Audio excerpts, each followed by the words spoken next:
मैं उमंग लाटा आप सभी का विद्या भारती की ओर से संचालित ऑनलाइन क्लासेस में हार्दिक स्वागत करता हूं। तो आज अपन 11th क्लास के चैप्टर फर्स्ट को ही कंटिन्यू करेंगे। पिछले लेक्चर में अपन ने देखा था कि वैज्ञानिक संकेतन पद्धति से कैसे अपन गुणा भाग जोड़ ये सब करते हैं।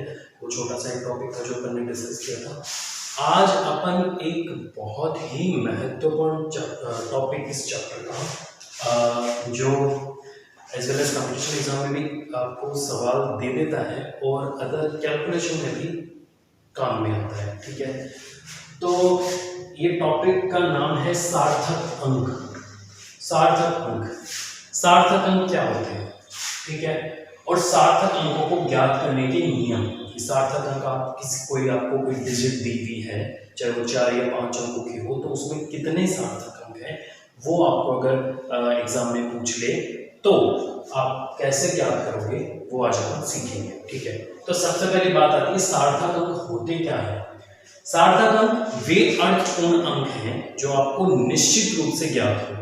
सिंप्लीफाई इसको अगर मैं करूं तो वे अंक जो आपको पते हैं, मतलब आपको जो पता है कि ये अंक हैं, जैसे कि 285 है तो ये नॉर्मल डिजिट है, इसमें आपको पता है कि 3 अंक हैं। लेकिन अगर ये कॉम्प्लिकेशन हो जाएगी दशमलव, ये नियम वैसे दिया गया था कि अगर कोई संख्या दशमलव में दी हुई है या कोई जीरो के डिजिट में है तो जीरो को सार्थक अंक किस कंडीशन में मानना है और किस कंडीशन में नहीं मानना है, ये उस बेसिस पे दी गई थी।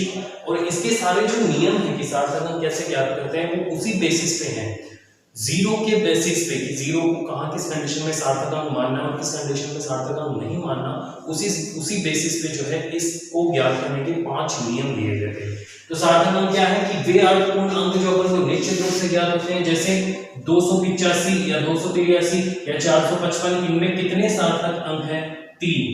जो अपन को डिजिट, जितने डिजिट अपन को नॉर्मली दिख रहे हैं उतने ही इसमें सार्थक अंक हैं। निश्चित अंक जो अर्थ है, जिनका अर्थ है जीरो कहीं, अच्छा देखो जीरो अगर जीरो 2 के आगे लगे तो निरर्थक है, 2 के बाद में लगे तो उसका अर्थ है, वो 2 के बाद लगेगा तो 20 बना देगा उसको, 200 और लगेगा तो 2000 ऐसे, लेकिन उससे पहले कितने ही जीरो लगाओ कोई मतलब नहीं है तो वो निरर्थक है। तो इस आधार पर जीरो की पोजीशन के आधार पर इनको सार्थक अंक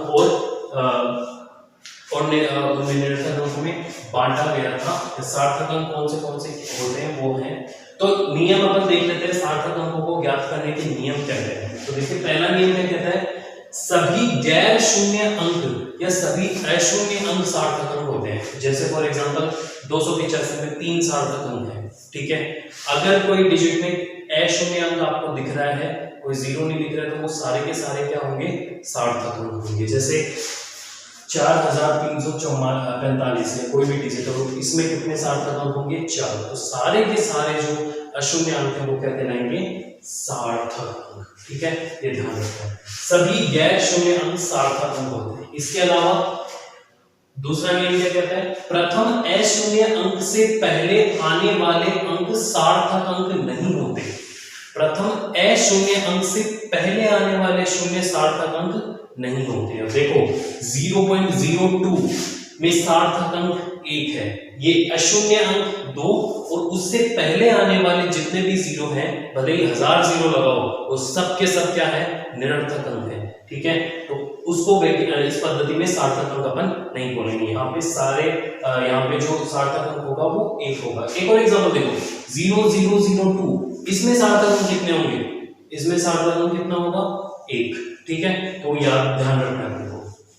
सभी किसी भी गैर शून्य अंक से पहले आने वाले जीरो क्या है? निरर्थक अंक है, और उस कंडीशन में सार्थक अंक केवल वो गैर शून्य अंक होगा। ठीक है, अब देखो तीसरा नियम क्या कहता है, 2 अशून्य अंकों के मध्य स्थित सारे जीरो क्या होंगे? सार्थक अंक होंगे। मतलब 2 अशून्य अंकों के मध्य स्थित सारे जीरो सार्थक अंक होंगे। अब देखो जैसे फॉर एग्जांपल 1001, अब यहाँ पे सार्थक अंक क्या होंगे? 4 होंगे।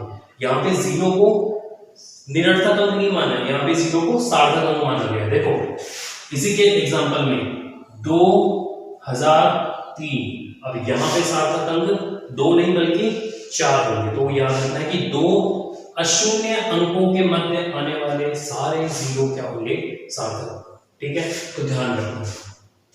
चौथा नियम क्या कहता है, अब यहाँ पे नियम से वेरी करते हैं, एक के बाद एक ऐसे थोड़ा चेंज होते जाते हैं, तो ग्रामेटिकल नियम है ये, थोड़ा सीन क्रिएट करते हैं कि किसी अंक के दाईं ओर या अंत में आने वाले शून्य सार्थक अंक होते हैं। अच्छा ठीक है, किसी अंक के दाईं ओर और बाद में आने वाले शून्य क्या होंगे, सार्थक अंक होंगे। ठीक है, अच्छा इसमें शर्त क्या है, देखो बात वो घुमा रहा है, क्या बोल रहा है, किसी अंक के दाईं ओर आने वाले सारे शून्य क्या होंगे, सार्थक अंक होंगे, लेकिन शर्त क्या है, वो दशमलव के दाईं ओर होने चाहिए। ठीक है, अब सुनो, अब देखो सीन, जैसे 0.200 में सार्थक अंक 3। ठीक है, किसी गैर शून्य अंक के दाईं ओर आने वाले सारे शून्य क्या होंगे, सार्थक अंक। शर्त क्या है, वो दशमलव के दाईं ओर होने चाहिए। ठीक है, तो उसमें सार्थक अंक 3। अच्छा, अब इसका विरोधाभास, अब तुम बोलोगे देखो, तो ये क्या बोल रहा है, देखो 100 में केवल एक सार्थक अंक होगा, 100, यहाँ पे भी तो गैर शून्य अंक यानी कि एक जो गैर शून्य है उसके अंक के दाईं ओर 2 जीरो आ रहे हैं। अब नियम के अकॉर्डिंग अगर इसको आधा पढ़ लोगे तो ये इसमें भी तुम 3 सार्थक अंक बताओगे, लेकिन इस कंडीशन में 3 सार्थक अंक नहीं होंगे। इसने बोला है कि दशमलव के दाईं ओर जो किसी गैर शून्य अंक के बाद आने वाले जो अंक है वो सार्थक अंक होंगे। यहाँ पे तो दशमलव तो है नहीं, सिर्फ एक है और उसके बाद में आने वाले जीरो वो क्या होंगे, निरर्थक अंक होंगे। चाहे तुम 1000 ले लो, चाहे तुम 1 लाख ले लो, उस कंडीशन के अंदर भी सार्थक अंक सिर्फ वो एक होगा और उसके बाद में आने वाले सारे जीरो सार्थक अंक नहीं होंगे। ठीक है, इसका कारण है, बताओ क्यों, देखो इसका कारण है, जैसे 100 है ना, जैसे 100 है उसको आप इस तरह से भी लिख सकते हो, 8 × 10⁻²। ठीक है, तो इस कंडीशन के अंदर इसमें सार्थक अंक तो क्या हुआ, एक ही हुआ। इसको अगर आप 8.0 × 10⁻² में लिख दो, उस कंडीशन में सार्थक अंक 2 होंगे, क्योंकि दशमलव के दाईं ओर आने वाले सारे शून्य क्या होते हैं, सार्थक अंक होते हैं। अगर आप इसको 8.00 × 10⁻² लिख दो तो इस कंडीशन में यहाँ पे सार्थक अंक क्या होंगे, 2 होंगे। चीज वही है, ये भी 100 है, ये भी 100 है और ये भी 100 है, लेकिन यहाँ पे सार्थक अंक 1 है, यहाँ पे 2 है और यहाँ पे 3 है, और यहाँ पे बोले तो सार्थक अंक 1 है। ठीक है, तो ये चीजें थोड़ा सा ध्यान रखना है। 100 का एक सवाल मतलब ऐसे 100 के इस ये जो मैंने बताया ना, इसमें सवाल दे देता है कि निम्न में से किस कंडीशन के अंदर सार्थक अंक 3 है, इसमें इसमें इसमें या इसमें, तो 8.00 × 10⁻² में सार्थक अंक 3 होंगे, क्योंकि दशमलव के बाद आने वाले जीरो सार्थक अंक होते हैं और अशून्य अंक तो वैसे ही सार्थक अंक होते हैं।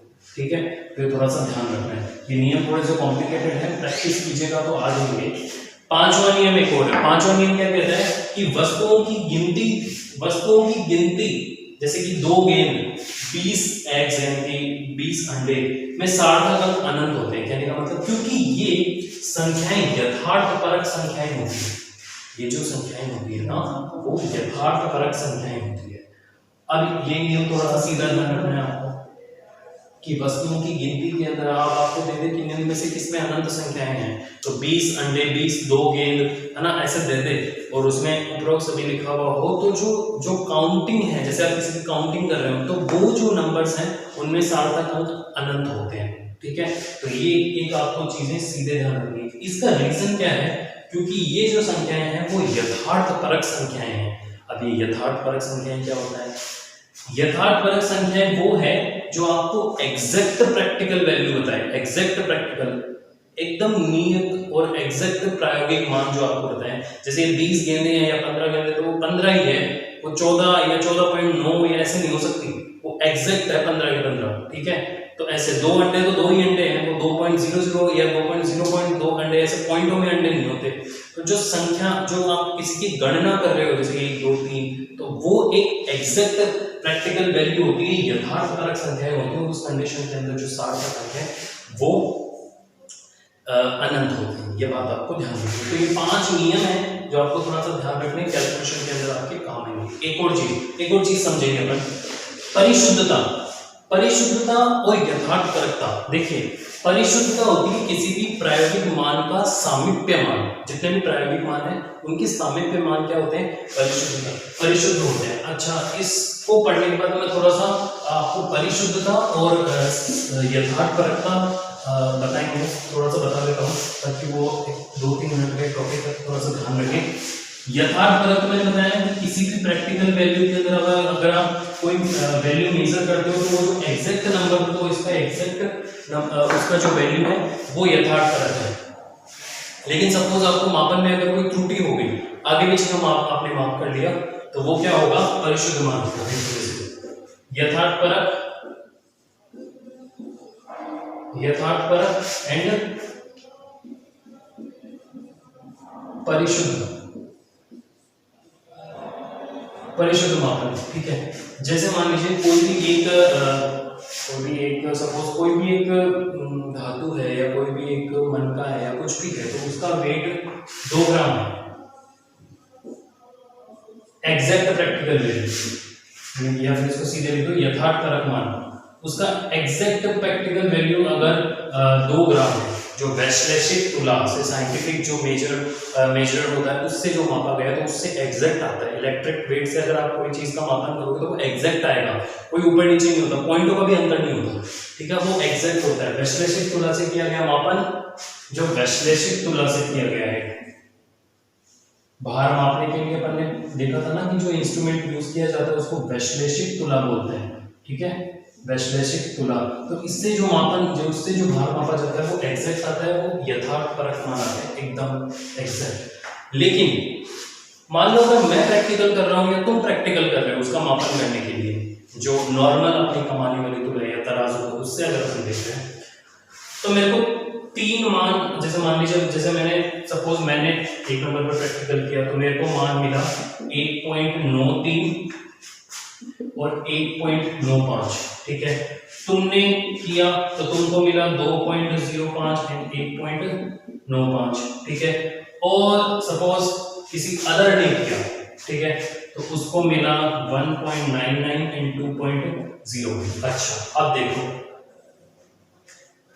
यथार्थपरक, अच्छा देखो परिशुद्ध मान क्या होता है। अब यहां से मैं परिशुद्ध मान समझ लेता हूं आपको कि वे मान जो एक दूसरे के आसपास होते हैं, एक दूसरे के आसपास होते हैं, वो क्या कहलाते हैं, परिशुद्ध मान कहलाते हैं। लेकिन वे मान यथार्थपरक नहीं हो सकते, क्योंकि आप देखिए यथार्थपरक मान तब होते जब आप इनका औसत लेके औसत इसके बराबर आ जाता। तो इनका अगर औसत लोगे आप तो इसका मान तो 2 नहीं आएगा। ठीक है, तो ये जो है वो यथार्थपरक मान नहीं है बल्कि परिशुद्ध मान है। परिशुद्ध मान वे मान होते हैं, विभिन्न प्रायोगिक मान जो आपस में एक दूसरे के एग्जैक्ट नहीं बल्कि थोड़ा थोड़ा पास में होते हैं। मतलब हाँ, ये 1.93 है तो 1.95 या 1.94 या 1.92 एक दूसरे के पास पास है। ठीक है, लेकिन यथार्थपरक नहीं, क्योंकि इनके औसत, इन दोनों मानों के औसत से आपको एग्जैक्ट मान जो 2 ग्राम है वो प्राप्त नहीं होगा। ठीक है, इस कंडीशन में क्या है, जब इस कंडीशन में जो दूसरे वैल्यू जो आपने मापा 2.05 और 2.05 एंड 1.95, अब ये जो है ये एक दूसरे, ये जो मान है ये परिशुद्ध मान नहीं है। ये परिशुद्ध मान क्यों नहीं है, क्योंकि एक दूसरे के पास पास नहीं है। ये जो मान है ये एक दूसरे के पास, 1.94 ले लो, एक दूसरे के पास पास नहीं है। ठीक है, एक दूसरे के पास पास नहीं तो परिशुद्ध मान भी नहीं है। अब इनका औसत लोगे 2.05 एंड 1.94, 1.94 एंड 2.05 का जब औसत लोगे तो एग्जैक्ट 2 ग्राम भी नहीं आएगा। ठीक है, लेके देख लो 2.05 एंड 1.94, 5 4 9 एंड 9, और ये जो है 2 और 1 3, इसमें 2 का भाग दोगे तो आपको एग्जैक्ट 2 नहीं मिलेगा।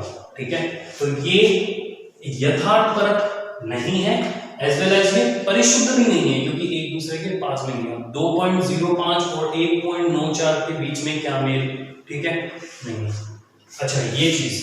तीसरा 1.99 एंड 2.01, ये दोनों एक दूसरे के पास पास है, मतलब परिशुद्ध भी है, और इनको अगर औसत लोगे तो आपको 2 ग्राम मिलेगा।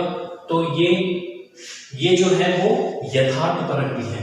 ठीक है, तो वे मान जिनसे आपको और जिनके औसत से आपको जो है मिल जाए एग्जैक्ट प्रैक्टिकल वैल्यू में जो है वो यथार्थपरक है, और जो एक दूसरे के पास पास होते हैं वो परिशुद्ध मान होते हैं। सिंपली है बस। तो इनमें से आपको ये जो सारे हैं परिशुद्ध मान है, ये परिशुद्ध मान नहीं है क्योंकि पास पास नहीं है, ये भी परिशुद्ध मान है, और ये परिशुद्ध मान भी है पर ये यथार्थपरक मान भी है क्योंकि ये औसत यथार्थपरक मान अपन को देते हैं एग्जैक्ट प्रैक्टिकल वैल्यू। ठीक है, सो ये था आपका यथार्थपरकता, सार्थक अंक और परिशुद्धता को समझना। अपन ने सांकेतिक यानी कि इससे गणना से अपन ने थोड़ा सा देख लिया प्रैक्टिकल वैल्यू के अंदर किस तरह से होता है। अब एक चीज थोड़ा सा आपके बुक में थोड़े से विमीय संकेतन या विमीय गणन के नाम से भी एक पॉइंट दिया हुआ है, उसके अंदर प्रॉब्लम्स दी हुई है थोड़ी सी। तो एक प्रॉब्लम से अब मैं आपको समझाने की कोशिश करूंगा। उसमें एक प्रॉब्लम दी हुई है कि एक इंच में कितने सेंटीमीटर होते हैं। एक इंच में कितने सेंटीमीटर होते हैं। तो एक इंच के अंदर आपको सेंटीमीटर अगर ज्ञात करने हैं तो आपको एक चीज पता होनी चाहिए कि एक इंच सॉरी 3 इंच रख दो, 3 इंच में कितने सेंटीमीटर होते हैं। तो आपको एक चीज पता होनी चाहिए कि एक inch is equal to 2.5 centimetre. ये चीज आपको पता होनी चाहिए। ठीक है, 1 इंच एक इंच में 2.54 सेंटीमीटर होते हैं, तो वो आपको पता होनी चाहिए। तो दैट्स वाई 3 इंटू 2.54 अगर आप करोगे तो आपको नॉर्मल सेंटीमीटर मिल जाएगा। ठीक है, ये छोटी छोटी गणना है जो आपको थोड़ा सा ध्यान रखनी होती है। एक इंच में कितने सेंटीमीटर होते हैं, प्लस आपको बोल दे 2 लीटर को आपको सेंटीमीटर क्यूब में बदलना है। 2 लीटर को सेंटीमीटर क्यूब में बदलना है। ठीक है, तो देखो कैसे करोगे। मैंने बताया था ना आपको 1 लीटर, वो जो पहले वाली जब आयतन बता रहा था तो मैंने आपको बताया था कि 1 litre is equal to thousands of ml is equal to 1000 centimetre cube. ठीक है, तो ये बताया था ना, तो उस हिसाब से कर लो बस। 2 इंटू 10 की पावर 3 सेंटीमीटर क्यूब, क्योंकि 1 लीटर में 1000 ml और 1000 सेंटीमीटर क्यूब होता है, तो उसी से 2000 सेंटीमीटर क्यूब हो जाएंगे। ठीक है, सो अगर इसी को मीटर क्यूब में बोले तो मीटर क्यूब में कर लो। 1 सेंटीमीटर इज इक्वल टू 10 की पावर -2 मीटर, और उसको फिर आगे मल्टीप्लाई करके सॉल्व कर लो। तो हर चीज आप इजीली कैलकुलेट कर सकते हो। 3-4 प्रॉब्लम से वो कर लेना, and then you will find the solution. तो आपको इससे प्रैक्टिस भी हो जाएगी, आपका काम हो जाएगा, थोड़ा सा चेंजेबल है। ठीक है, so that's was all about today's class. Thank you so much.